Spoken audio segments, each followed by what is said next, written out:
Na član 2. amandman je podneo narodni poslanik Đorđe Komlenski. Da li neko želi reč? Kolega Komlenski, izvolite.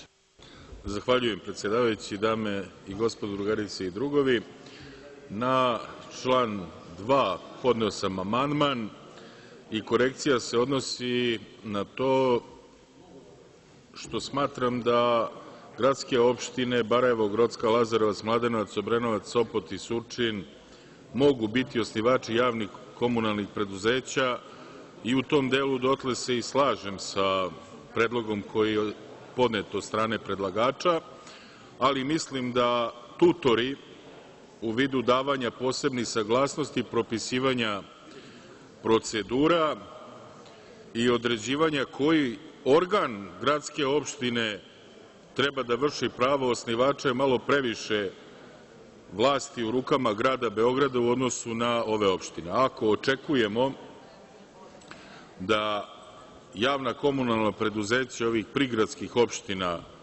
koja postoje ili koja bi bila osnovana u perspektivi zaista mogu da budu osnovana i da za njihov rad odgovornost snose isključivo i samo rukovodstva tih opština, a ne da se posle toga čak pozivaju i na grad, da je grad dao saglasnost i ostalo, tražeći sredstva dodatna da bi ta komunalna preduzeća bila funkcionalna, efikasna i mogla, tako da kažem, da funkcionišu u plusu ili na pozitivnoj nuli. Zaista mislim da tome nema mesta.